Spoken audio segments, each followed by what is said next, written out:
Question, the answer is yeah. Yeah. You ready to rock? No. Oh, you're not asking me, are you? You're asking them. Are you people ready to rock? Are you ready to rock? That's weird, because you're just going to watch a guy talk for an hour. Are you ready to sit and listen? Yeah! Are you ready to be befuddled? Yeah! Are you ready to not get called up and be annoyed that you didn't get to ask the question that you waited a goddamn year to ask?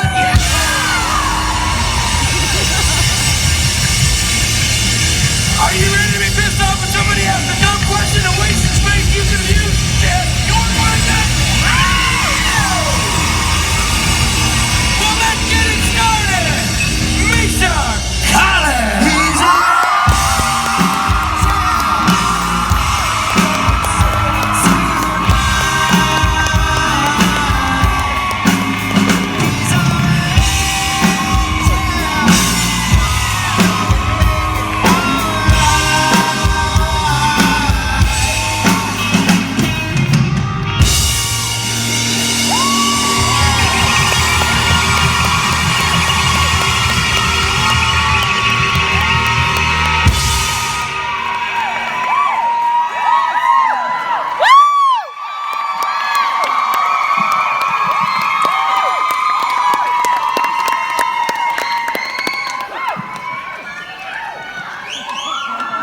I have never had so many people kill so many trees for me.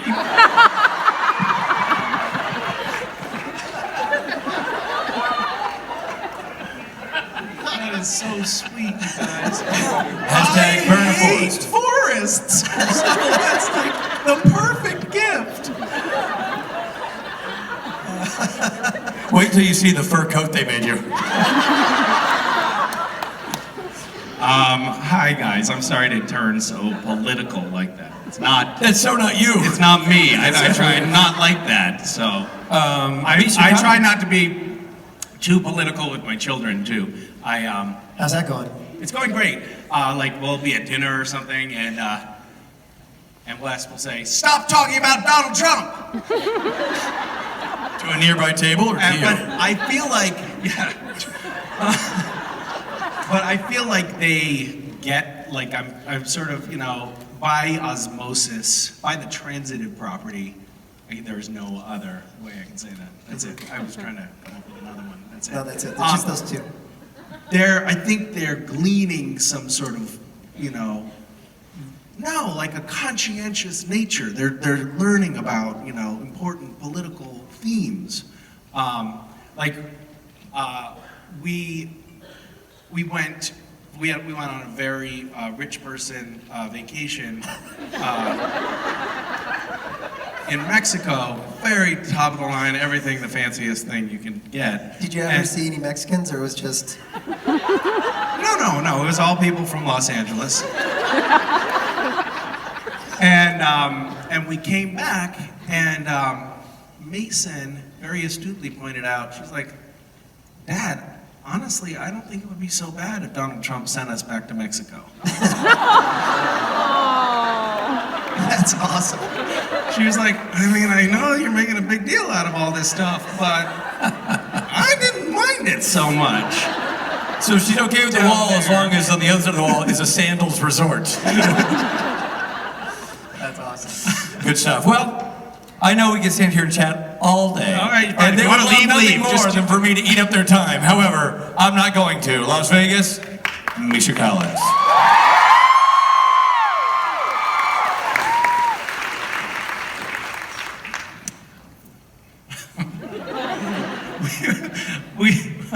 I don't know where it came from, but we also got this this children's book on the civil rights movement, and it tells Rosa Parks' story, and we read it as a bedtime story, and we finished, and Mason totally got the message. Like, she understood what the point that was trying to come across in the book. She rolled up her sleeve of her pajamas and she looked at her arm and she said, "Dad, I'm kind of like whitish, brownish. Do you think I'd get on the bus?" Oh. That's not what this is about. So maybe I'll let them season a little bit before trying to indoctrinate them anymore. Yeah. I probably could just sit up here and talk about my children all the time because I can't do that at home. It's just the wrong audience.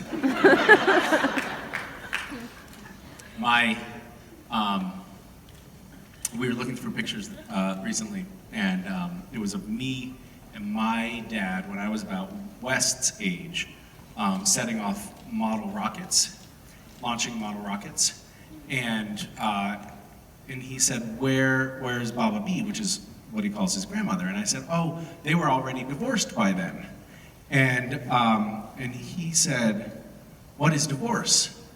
And I was like, "Oh shit."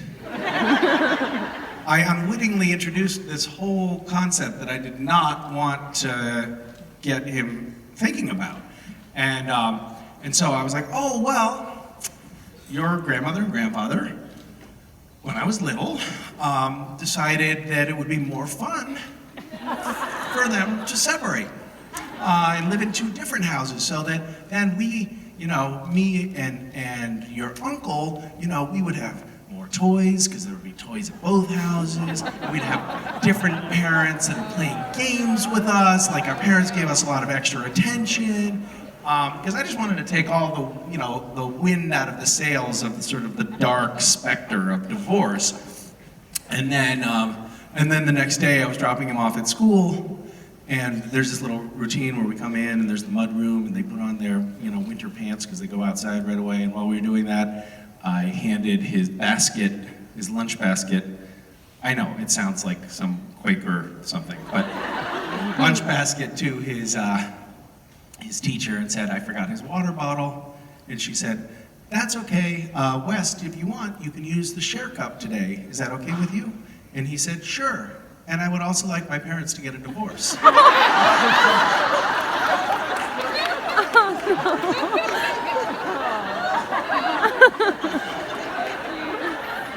And I had this moment of trying to explain to the teacher. I was like, "Oh, no, see, I told him how great divorce is." And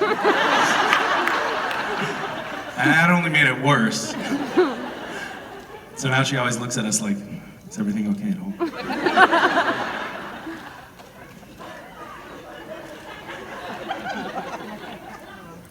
You guys want more stories, or should we do questions? How do you want to do this? All right, I'll tell you one more story. So, since we were talking about Christmas, it just occurred to me. So, we were meeting a bunch of friends in Mexico, and for some reason, I sometimes get weird gifts in the mail from like fans, people I don't know, will send things that they think I'll appreciate. And one of those things was a light, and like the clap on, clap off light switch kind of thing. This wasn't that. This was a flesh-colored, God. very realistic feeling Feeling? pair of human buttocks that mount to the wall, and when you slap it, the light turns on. And we have no idea where this thing came from. And it was like, we're open boxes one day, and I was like, "Honey? Did you? Was that?"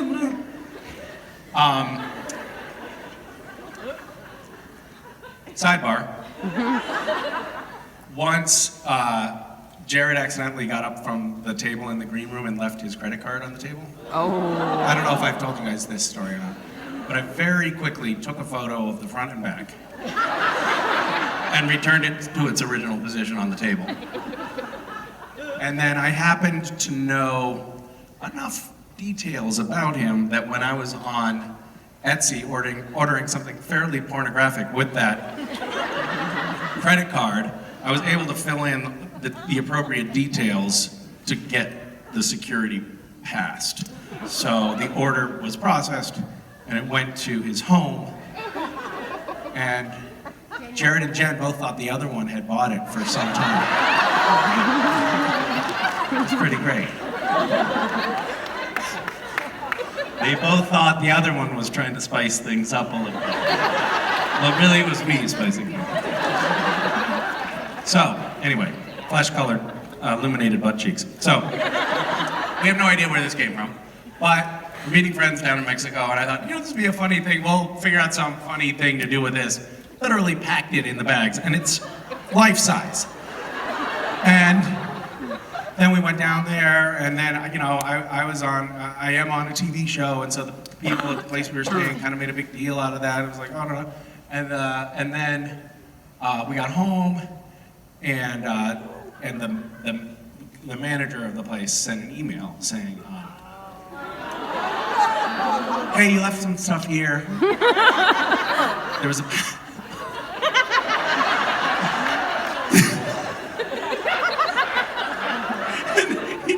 And there was a photo attached. It was a pacifier and the Bud Light.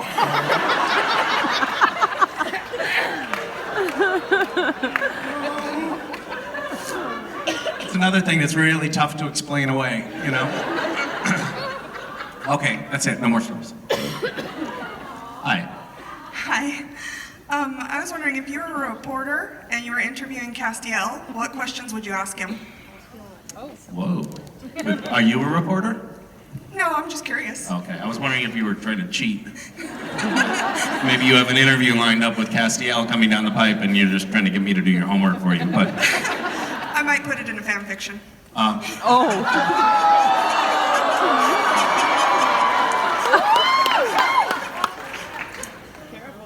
What did you just say?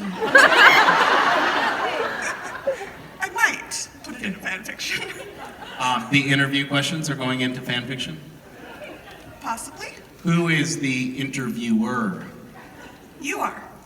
I'm interviewing Castiel? Yes, Misha interviewing Castiel. In the fan fiction? I promise there won't be anything above G-rated.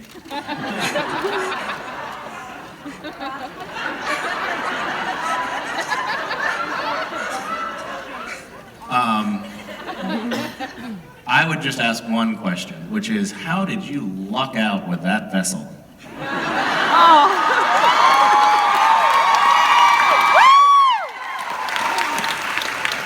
Thank you, though. Thank you. Hi. Hi, Misha. This is honestly terrifying. My friend and I took photo ops with you. Aww. Well, we took photo ops with you earlier, and I never thought to say thank you for everything. I don't even know you, really. You're just this 43-year-old Phew, man. that's a big relief, because I was like, did I do something terrible to this woman and I don't remember? I wanted to say thank you because you really showed me that this world is an amazing place, and without you, I really don't know where I'd be today.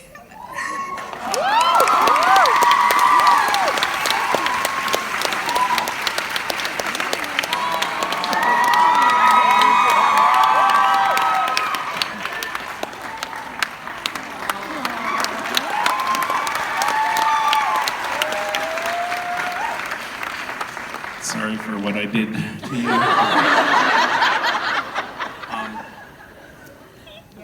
You okay? Good. I like your cat. You are squeezing it very violently.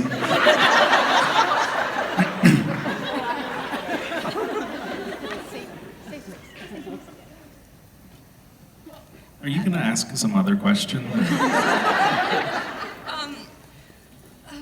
Have you heard of jazzercise? Jazzercise. Oh my god. Jazzercise? Yes. Of course I've heard of jazzercise. Is that it? That the question? Is there anything supernatural you've experienced in your everyday life?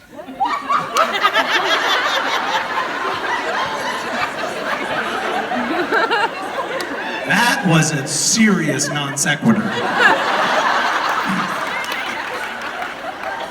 So, you will be interested. I don't know why you asked me about jazzercise. That's really fucking weird. I went to my first jazzercise class last week. So my wife, for Valentine's Day, she was like, oh, do you want to go, like a few days before, she said, you want to go to there's this early morning dance party. It's like a rave that people go to at 7 a.m. on a Wednesday before work. And it's over by 9. And it was in Seattle, and we live about an hour and like 40 minutes away from there. And I said, no. I don't want to do that. I don't want to be a crotchety old person, but I'll be shooting the night before, I'll be tired, and that frankly sounds awful to me. And so then she just said, oh, okay, all right. And I said, what? And she said, no, I'm not gonna push you to do it. It's just, feels like we used to do fun things. And it's Valentine's Day we're talking about, which is bullshit. So I was like, fine, I'll go to your stupid dance party. And sure enough, I was shooting late. We had to wake up at 4:30 a.m. and it was like, I was very tired and cranky. And we got down there and she had acquired on Amazon a jumpsuit, like a short, came to here, but it was a jumpsuit with a giant cat on the front of it. It was like purple for me to wear. So I put it on, and we went into this dance party with Mason, who they tried to kick out because she's 5, and it was actually like a club. And it was totally awesome. I was like, this was so much fun. I'm so glad you dragged me out of bed and guilt tripped me into coming down here. Because that was awesome. And so then the next week, she decided to keep the momentum going. You know, she had gotten me sort of hooked with this fun thing. So she was like, I'm going to this awesome other dance thing. You want to come? And I was like, fuck yeah. I'm all in. Let's go. And it was this jazzercise class. And everybody in there was, by the way, it was like 70, 80 people in this packed room. It was packed. And they were all professional dancers, it seemed to me. And I was completely lost. And they were doing these incredibly complicated routines, but they would do it in such a way that everybody, like they would go one at a time across, so the entire group would watch you do your thing across the room. And I was just this like complete spastic, lost, miserable, flop-sweating person. One of the worst experiences of my life. So now all of the goodwill that she earned with the Valentine's Day thing is completely wiped out, and I'll never do anything fun again. I left early. Like, I'm leaving. I'm too embarrassed for this. And then, yes, and supernatural things that happened, that was supernatural. Thank you. Hi. Dana's question. Oh, sorry, Dana. Hi, Misha.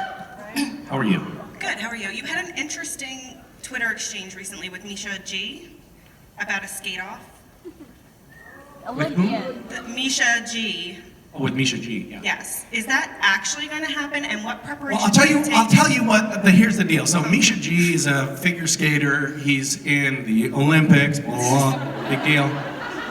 And I said something to the effect of on Twitter, like, there's only room for one Misha around here. I challenge you to a skate-off. Which unfortunately he responded to rather enthusiastically. And he's like, great. He didn't even say when and where. He was like, great, let's do it in Burbank, California, right after the Olympics. And he picked out the skating rink. And then he started DMing me, like, I think I'll also invite another professional figure skater to come as well. And so I said, well, this is all well and good, but we're not going to do one of your fancy Olympic competitions. It's going to be good old-fashioned street figure skate-off. I don't know what that means, but I've been talking to my friends, like, guys, you got to help me figure out how I can work, like, somehow manage this situation. And I for a brief period of time, I actually took ice dancing lessons with a former silver medalist. For about 2 months, one winter, I did that. She said that I was good, that I didn't need any more lessons. I think she felt like no matter, I could not pay her enough to be in the rink watching me do that. So she was like, you're great, you're good. You go out there into the world and fend for yourself now. So there was a small part of me that felt like, maybe I could do some moves or something. I haven't had a pair of ice skates on for about 20 years, but I put some on and I went ice skating. And it turns out I do not have moves. So it made me a little nervous. If you have any ideas of how I could effectively trounce a truly incredible Olympic figure skater, let me know. I feel like it might be time to get ready to change your name. That's the only way to gracefully back out of this. Skate off is off. I'm no longer going by Misha, so the whole thing doesn't matter. Have what? Oh, great idea. Great idea! Great idea. I could give her a makeover to make her look like me. I mean, she's 95 pounds, 19 and female. But I think we do look kind of alike.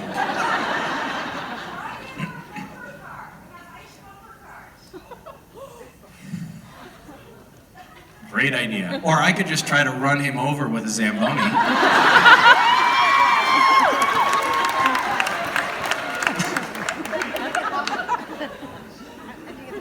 Anyway, please, anyone feel free to shoot me ideas. What's that? Jerry on ice. Oh my God. Jerry on ice? Yes. Yuri on ice? Yeah. Oh, I haven't seen it. It's an anime. It's anime? Yes, and it's all figure skating. And all the times you hear this are actual ice skating. Okay. Why would I watch that? It's amazing and it's a love story. Look, I am down to the wire here on a very important competition. I can't dick around watching anime. I need to be rehearsing. You need to learn how to drive a Zamboni. Drive a Zamboni. Learn how to drive a Zamboni. That's the best advice I've gotten yet. Wear All right. purple leotard. Thank you. Good luck. Wear the purple leotard. Hi, Misha. How you doing? I'm well. How are you? We're about to have a little awkward moment. I just saw TSA America. I happen to work with the organization. So it's great material of what not to do, because it breaks so many procedures. So Look, those are training modules. I was just doing what I was instructed to do by the authorities, and maybe they've changed the rules a little bit. Have you guys seen the TSA videos? We made 3 sort of short, they're like 5-10 minutes long or something. Yeah. Little short videos that are about a TSA checkpoint, and you get a little bit of behind-the-scenes insight on how stuff works there. And I think you can agree that it's pretty insightful and fairly accurate. Not. What's that? A little bit, yet not. It's I think that you're wrong. I think that you're wrong. I beg to differ. Maybe your TSA checkpoint is different, but this is my experience. Very tiny, but I'm the one holding the badge, so. Okay, fair enough. I have to admit, when I was doing that, I was a little bit worried. Like, are they going to give me like a lot of cavity searches now when I go through because We don't do that. That actually belongs to law enforcement. really, Yes. We don't do that. really? No, we do not. So that's totally off limits. No. Breaking that myth. No. Good to know. All right. Now She's to giving my up real this. question. She's so foolish. She's giving up all the secrets. You guys can store anything you want in your cavities, and they won't look. All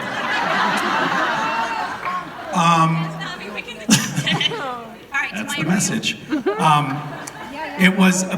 I actually do go through TSA checkpoints from time to time, and the TSA officer will say something like, "Hey, love your TSA things." I'm like, "All right." All right, to my real question. question. Okay. What was the idea process behind it, and how did you Here's my question for you. What is the weirdest thing that you've ever found somebody trying to get on an airplane? something a little inappropriate for the audience that I cannot mention? Like the kind of thing that Jared and Jen have at their Well, house? it would be a perfect revenge for you against Jared, since he pied you in the face. Yeah, okay. But I don't recommend it.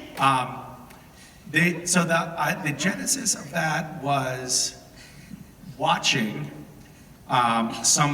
watching this old guy who was probably like 80 years old going through a TSA checkpoint and just being like utterly, it was like the person that was bringing him through was failing to recognize some clear indicators that this was a human being that they were dealing with. And it was just like this sort of great, like somebody was following prescribed protocol, but not factoring in like, wait a minute, this is like, there was just something was missing in the transaction. And then that started a conversation with my wife, and we started talking about ideas that then turned into that satire, which is of course not to say that I think anything bad about the TSA or its employees. They're actually my favorite people. But that was the genesis. Was just watching this one transaction that was a little off. Yeah. I'm glad you asked. Thank you. You're right, it is a little uncomfortable. You nailed it. Yeah. I was like, this isn't going to be uncomfortable. You're more than welcome to come through my airport. We can show you the ropes. Okay. Whoa. All right. Hi, Misha. Thanks for being here. Thank you for being here. Why, thank you. You should have seen us frantically scrolling through our phones for like best questions to ask lists right before this. But I think I found one that I'd like to see the tangents you're going to go on with it. So, Okay. Okay. So, if you were able to place a 20-second phone call to yourself in the past or in the future, when would you call yourself and what would you say? Interesting. So you're saying that I could call myself from the past, and potentially into the future, or from the past into the deeper past. It can go any direction I want. Anywhere you want to go. That's a great question. One that I refuse to answer.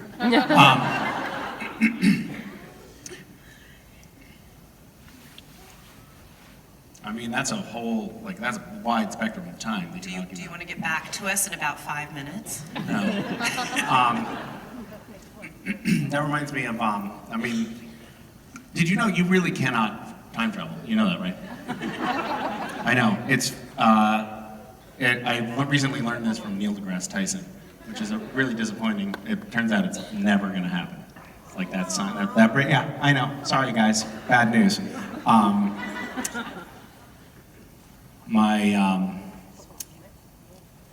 My son loves Neil deGrasse Tyson. He dressed up as him for Halloween. It was so cute. And then I sent, and apparently Neil deGrasse Tyson's daughter is a fan of Supernatural, which means Neil deGrasse Tyson should want to be my friend. That has not come to fruition, unfortunately. So we were lying in bed. This is how most of my stories begin. And Mason said, I love you to the moon and back. I love you to the sun and back. I love you to infinity, which is a lot. And West said, Mason, do you even know what infinity is? And she said, yes, it's when you die. And he said, no, it goes on forever and ever. It's really pretty amazing. And Mason said, is this infinity? And Wes said, yes. Oh. Yes, this very moment is infinity. Smart kid. Isn't that great? It's like kids. They have no idea what's going on, and they say whatever crazy thing pops into their head, and sometimes it's much more profound than anything that we could ever generate left to our own devices. So rather than answering your question at all, you just, you made me think about the space-time continuum, which led me to infinity, which led me to that story, and I feel like I'm off the hook. I just wanted a tangent and I got what I wanted, so thank you. Hi, Hi. my name is Darla, and I have a question. Oh, you have come to the right place. That's perfect. This is like that question-answering sort of setup that we have. Your character is what? You're the angel, right? I think, Right? I mean, not always. Sometimes I do play the angel, though. An angel, one of the angels. Yeah. So you do play the angel, right? Oh my god. And supernatural.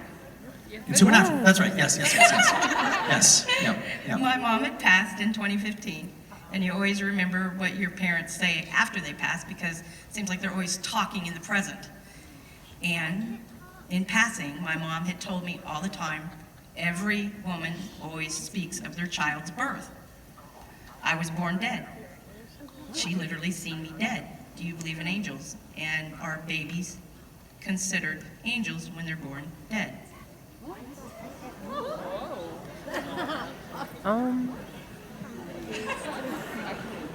Wait, sorry, your mom?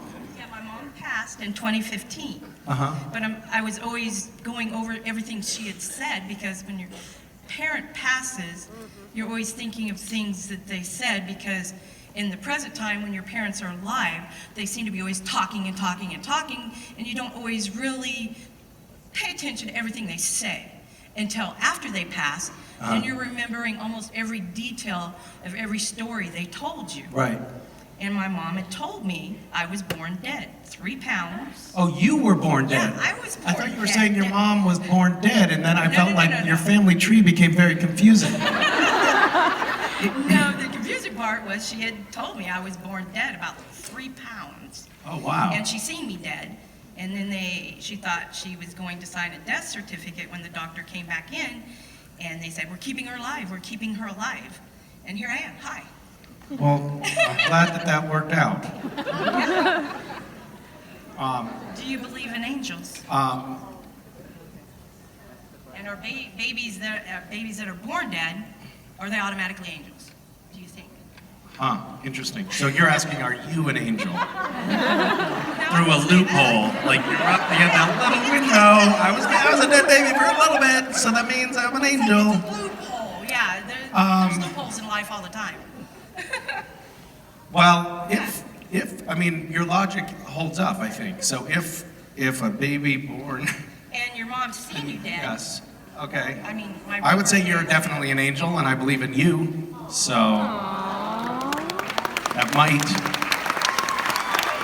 I do believe that there are forces of good of some sort that are in the universe. Maybe I'm not sure that they're actually like anthropomorphic, like the angels that we have on Supernatural. But I think that there are forces for good out there, and that sometimes we can tap into them. Yeah, because my mom's words are radiating back, being that she'd passed. I'm thinking about all the things she had said about my life. Yeah. Well, Yeah. Thank you for bringing that up. Yeah.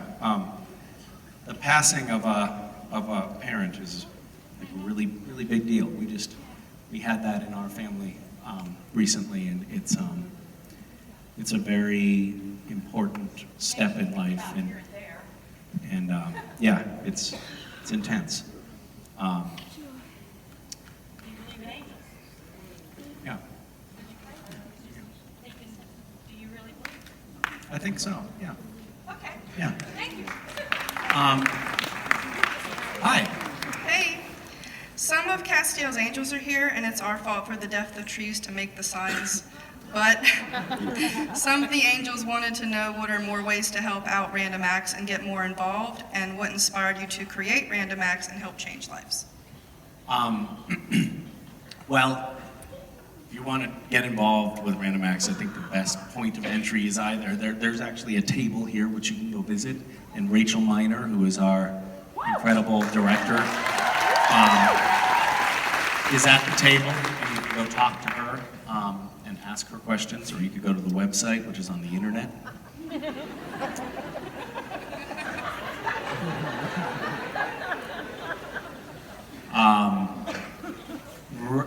Random Acts is kind of, I think, it was the genesis of Random Acts is sort of a confluence of different things. One was me coming on the show and seeing that there was all of this creative potential and energy in the fandom, and that people were really engaged and kind of starting to care about each other. This was early on in the fandom. Not everybody. I saw some like up in the front row like, come on, we don't care about each other. Fuck these people. Fuck these people. That's how Krista talks.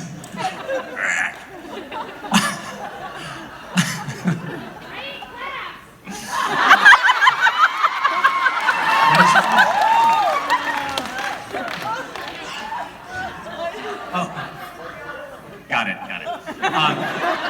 It's an inside joke that I'm not inside on.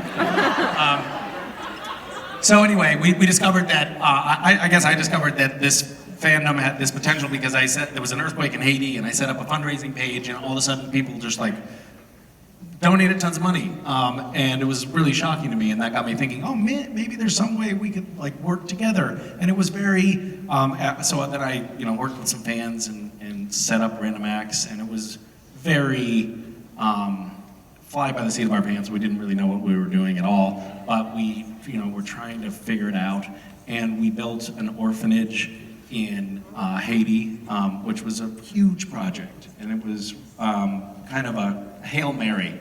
Like, I was just actually talking about it earlier in the meet and greet, but we started it.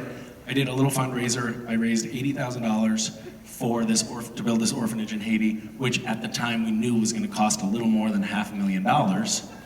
And I was like, all right, guys, let's go, break ground. We got what we need. Come to Haiti with me and help me build this thing. Completely harebrained, because we were like less than 20% of the way to what we needed in terms of financing. But that momentum carried it through, and it ended up, coming to fruition because all of these amazing volunteers ended up coming down with me to Haiti year after year until it was finished.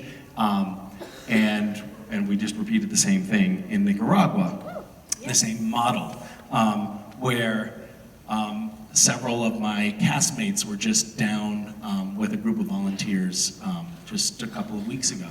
And so awesome to see that we managed, this fandom managed to raise the funds to build a school for people who otherwise would not have access to an education in this community. And not only that, but it just makes me feel so great that my fellow castmates are also participating, and joining in on these trips, and like we're all engaged in this project of trying to make the world a little bit better together, and that's just so thrilling. It feels really exciting. So anyway, I could talk for a long. I do talk for a long time, but I could keep talking, and I'm going to try to stop myself. But the only other ingredient that I think went into the formation of Random Acts for me was just coming.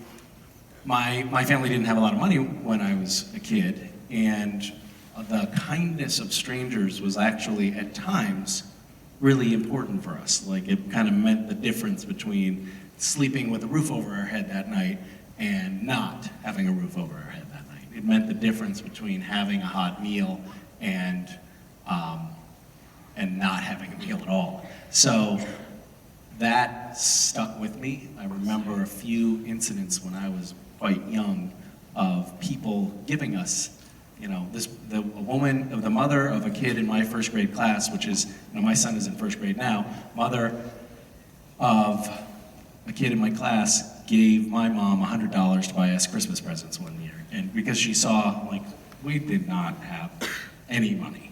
And I still remember that. I carried it with me. And so part of the impetus for me for starting Random Acts is to hopefully just pay that forward a little bit, and also to create a ripple effect.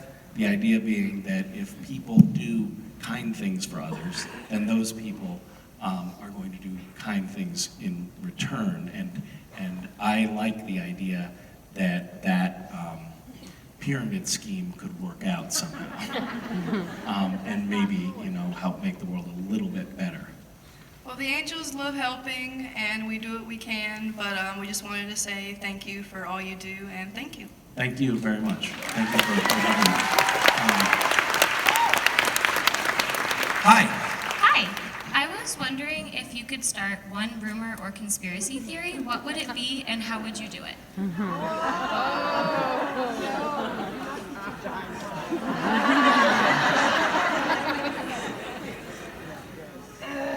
It would probably have something to do with what Jared and Jensen do in their trailers. And I would definitely spread this using my army of Russian bots.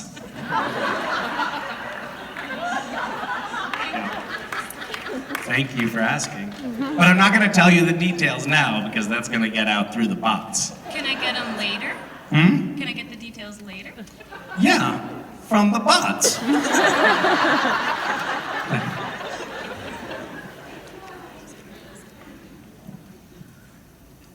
negotiating something over here. Very important. Hi. Hi. What the hell are you wearing? What is that?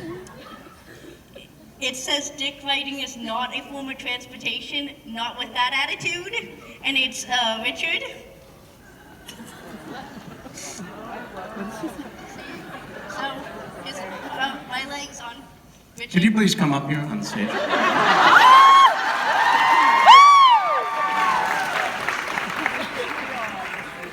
Alright, what is this? What's going on? I don't know. What the? Oh my.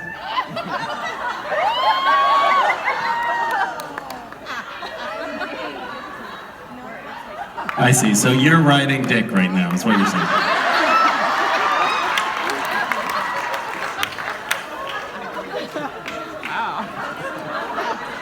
You know what's really disturbing about it? Is how his head moves when you laugh. It just moves.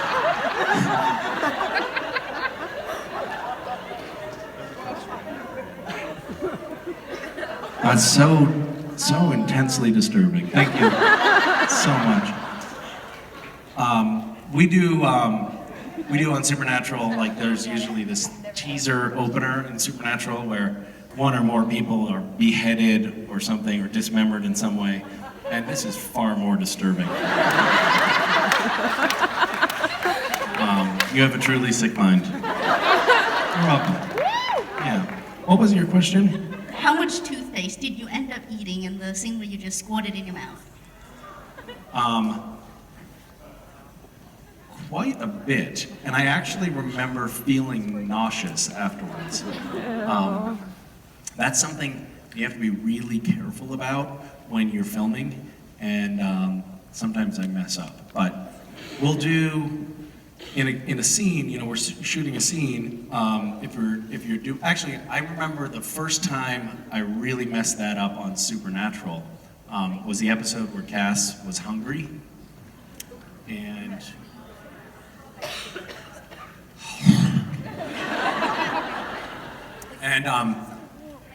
they had a dish of dog food on the floor that I was supposed to be eating.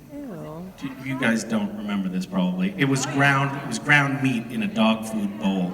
It was like hamburger meat, but it wasn't really hamburger. It was raw, textured vegetable protein. It was like soy meat, and I was just wolfing it down. And the secret when you're in an eating scene is you take a bite, you chew, and then you finish your dialogue, and then after you're done, you spit it out. But I was like taking a bite, chewing. I wasn't doing that. I was on the floor eating. And I'm like, take a bite, chew, swallow, lift my head up, go back down for more, and I did that multiple times during the scene. And so I ended up really eating pretty much that entire bowl of raw soy meat. And suffice to say, it did not smell good in the Impala later. It was vile. You're free to go. Thank you for coming up here, though. Yep. Yep. Great work. Hi. Hi, Misha. My name's Andrea. Hi, Andrea. Vegas local. 13 years of watching Supernatural, and this is my first con. So Wow. I'm a little Wait. nervous. Did you watch from the beginning, like when it was airing 13 years I ago? literally started watching when I was like 10 years old. So yeah, really? my parents are just like, whatever, watch whatever you want. So, what would you say, like, the most significant, lasting psychological damage that caused? Probably the first time Sam and Dean chopped somebody's head off. Yeah. So that stuck with you? Yeah. But now you've been desensitized to it, right? You're Yeah, totally pretty fine. much. Because you started at such a young age. Yes. Yeah. I'm into everything gory, so it's fine. You're into it? Yeah. Pretty okay with it. Of course you are, yeah. You were watching people be murdered when you were a child, so. Well, you seem like a nice person. Oh, thank you. I just first wanted to acknowledge. How many people have you killed? Just ballpark. Ballpark, yeah. I'll let you I answer. couldn't tell you. Okay. I'd have to kill you. So. Touche. First I wanted to acknowledge and say thank you for using your voice for all the causes that you've on social media. It's really great to see people that actually care about the things that are going on in our world. Thank you. I think a lot of people care about what's going on in the world and don't choose to use their platforms to talk about it because they feel like it's maybe not appropriate or something. I just am not great with appropriate. So, and we definitely appreciate it. I feel like I just have to say. I'm also getting very excited, by the way. I love seeing young people engaged and active politically, and it seems like there's a groundswell of that right now. I grew up in a generation that was, our parents were the 60s and 70s, and there was like this big movement of political activism in their generation, and then I think a lot of them got burnt out and kind of disappointed and felt like, well, they didn't really have the impact that they thought they were going to have, and then my generation came along, and we saw that in hindsight, and there was a lot of apathy. Like people just did not care, did not engage in a lot of the social circles that I traveled in, and people don't turn out to vote, and people don't count when pollsters go around and you hear that term likely voters, like we found 49% of likely voters said that they're going to vote for Donald Trump. What that means is they're looking at the demographics and they know, for instance, that young people don't vote. So if you're a young person, you're not counted as a likely voter. And I love seeing this upswell and engagement with the youth because I feel like they have the potential to really chart our course. Because frankly, I think the adults have largely abdicated. They've just sold out and are not doing a very good job for our country anymore, or the world. So I'm excited to see what young people do to turn things around. Agreed. Yeah. My main question was, after so many years of playing Castiel, do you ever find yourself in your real life, in the real world, like actually saying something that Castiel would say or acting like Castiel? Yes, actually. Example? Well, recently I was sitting in the living room and the kids were sitting in their playroom, which is right adjacent, and there's a huge door in between them, the two rooms, and I was trying to read a script, and they were screaming and hitting each other, and I had just left the room saying, please stop touching each other, just play separately. And not like as soon as I sat down, they started screaming and hitting each other. And then I thought to myself, I'm just going to ignore this and read on. And then I couldn't because I was like, I have to go back in there. And then I tried to teleport away. Did you fall down and lay on the ground?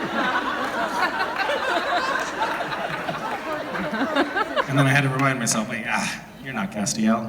You can't do that.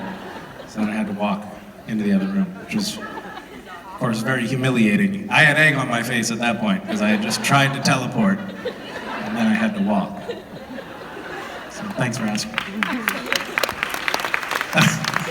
That was a lot of setup for a little payoff. Hi. Misha.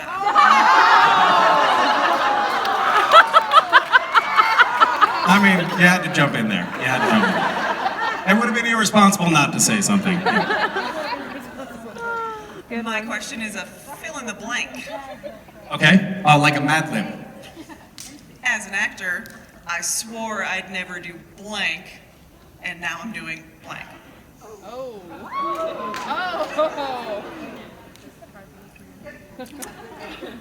So,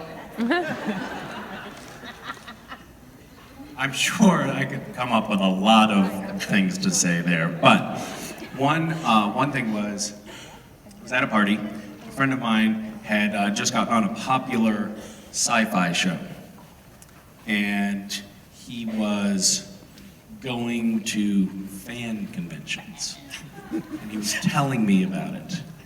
We were standing there, and he was like, it's actually kind of great. Like, I get to go for a weekend to a cool city, and meet fans. And I thought to myself, I hope to hell my career never comes to that.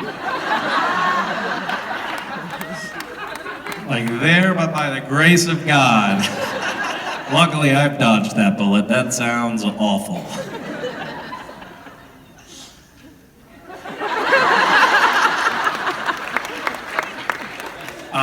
There's definitely an interesting from the outside for people who don't participate in fandoms and who are actors, like I was before Supernatural. There's this. I was an actor before Supernatural. Is that what I just said?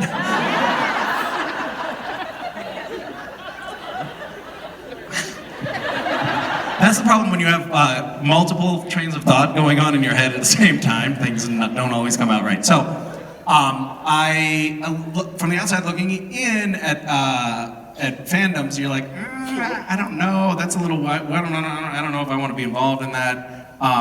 And then we find ourselves here, and I think Supernatural, in particular, has done like our actor group has done a really great job of just being like, you know what? We're gonna dive in, and we're gonna find the best way to make this as fun and gratifying as we possibly can, and we all love doing this now. It was scary at first, but it was never nearly as demeaning as I thought it was going to be. That's not true. It's pretty demeaning, but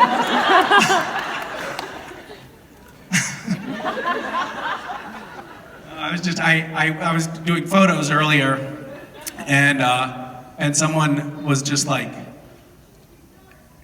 straight up, like, this is not my hand, this is her hand. It was just like, and I was like, well, I mean, I basically am a prostitute, so what do you expect? You're a dealer. Oh, the other great thing about the photo, I'm a dealer? Is that what you said? You're a dealer. What do you mean I'm a dealer? Ladies for only X number of dollars. Oh, I'm a pimp. Is that what you mean? Yourself? Whatever. I'm in the adult business of some way. So in the photo op room, if anyone noticed something weirder than usual about me, there's something about the carpets and the dry air. Something. Everybody I touched, I got like a static shock, the static shocks that you can sometimes get. But it was like every time I touched somebody. So every time I touch somebody, I'm like, it doesn't hurt that much, but you're gonna get a little shock. And so, Anyway, so if all of the actors are acting skittish and their hair is standing up a little bit this weekend, you'll know why. It's funny.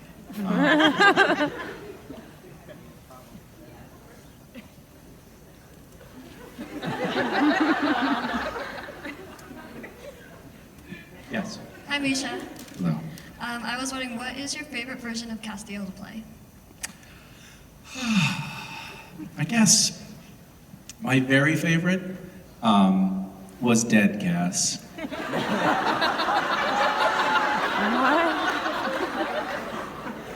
I just felt like I really nailed that character.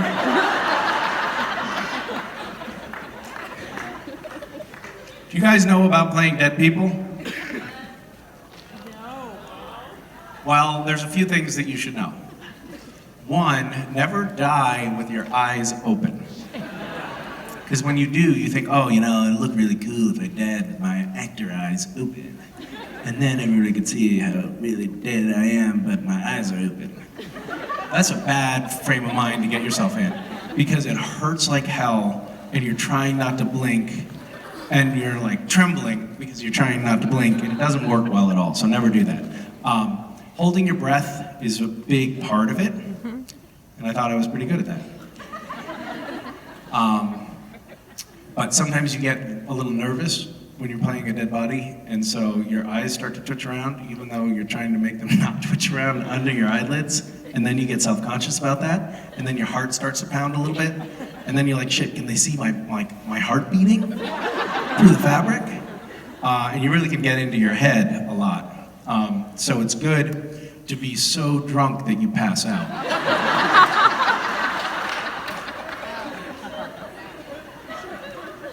I only got to play one totally dead scene as Castiel this season. And it was a scene, I'm gonna replay it for you in case you don't remember. But Jensen Ackles, who's portraying Dean Winchester, he takes this sheet and very dramatically covers my face. As I'm lying, I'm not playing Castiel. As I'm lying prone, face up, that's redundant, face up on a table. Supine. Whatever, don't worry about it.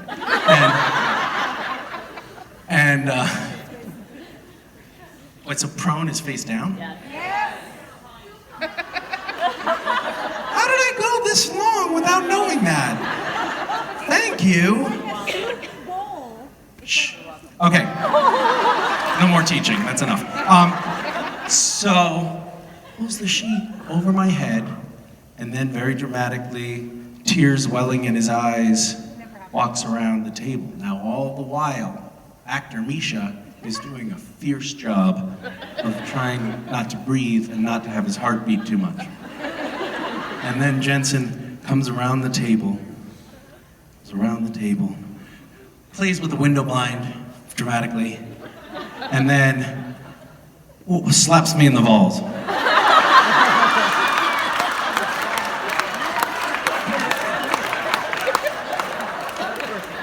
And that was the first take.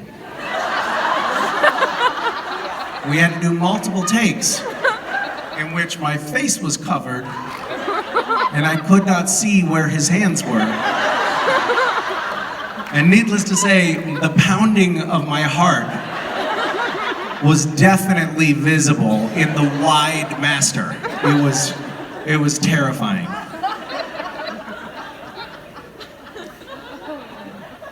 So I take it back. I did not enjoy playing dead Castiel.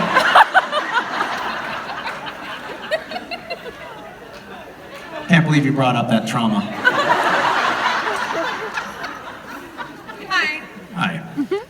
You've done so many great things with random acts. So my question for you is What is the worst thing I've ever done? We all know you've done a couple of nice things, but what is the most vile thing you've ever done? My question is what bucket list or big dream thing you want to do for your next big project? For random acts?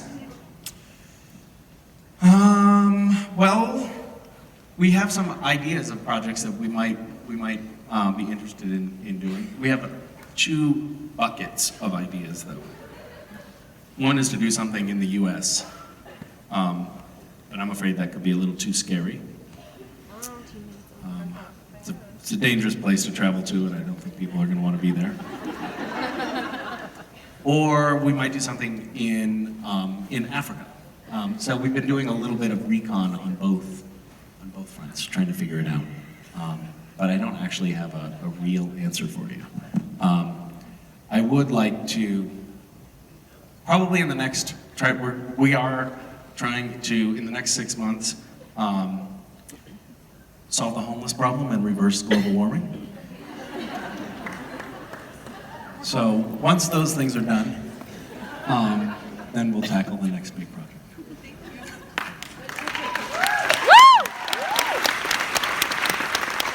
Hi, Misha. My question was, now that you've been on Supernatural for so many years and have had relative job security, are you happy with where your career's ended up? Do you know something about my job security that I don't know? Am I getting fired? Am I happy with where my career has ended up? Yeah. Is this the end of the line for me? Is this an intervention? What's happening? Is it? Are you guys really not con-goers? Why is my whole family here? My elementary school teacher, what are you doing here? I am happy with where I am in life right now. I have enjoyed being on Supernatural a great deal, and all of the things that come along with it. I mean, I do work with some real assholes. Oh, hey guys.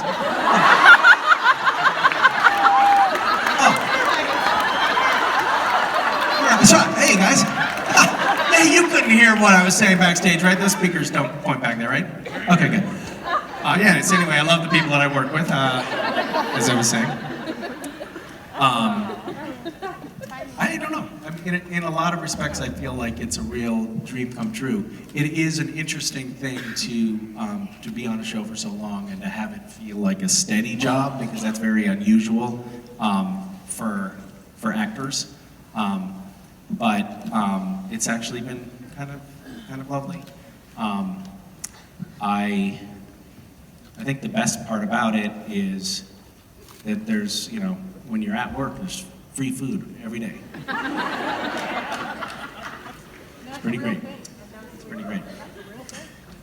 You want to take one more question? No, that's it. We're wrapping up. Get me the hell out of here. These people are animals. Yeah. Go eat your life. Save me. What do you, what do you guys think? I mean, it's kind of amazing to be a part of this fandom for so long. You were season 5, did you come in, or 4? 4. So you and I have basically been a part of this for exactly the same amount of time. Same amount of time. You've been on a few more episodes than me. I don't know if that's true. I don't know. I haven't done the math. I haven't added it up. But we've been to a shitload of conventions. Yeah. I was just telling them all how the one thing I knew when I was a younger actor was that I just definitely never wanted to do a convention of any kind.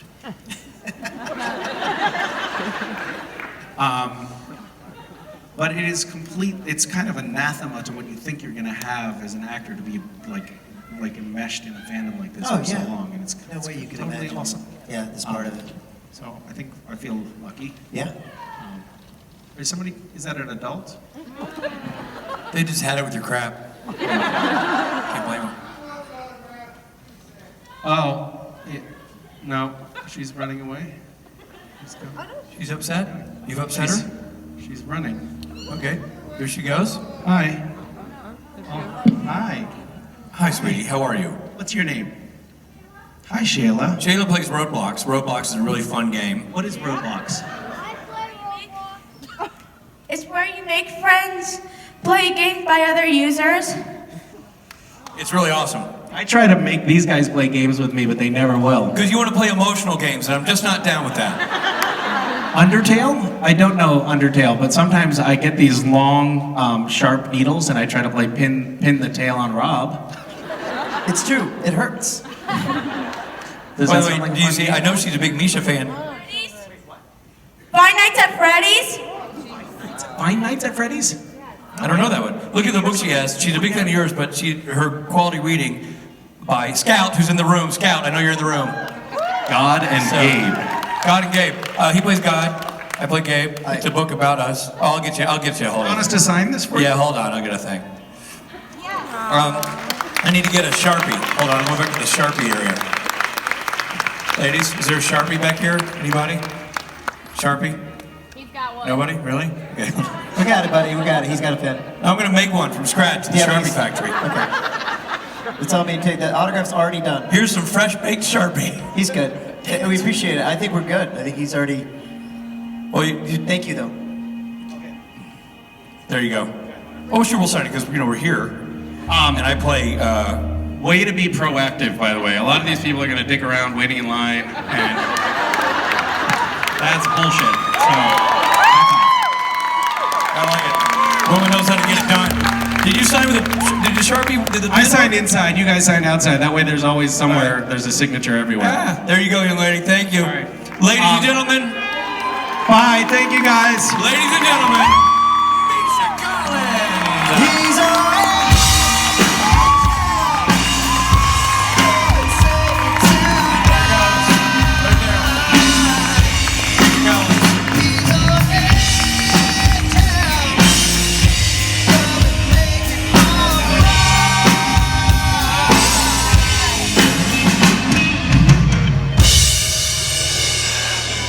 Misha Collins, and the seat he sat on that now has value because it touched his bottom. Bottom, I need you, bottom. I think he's right here.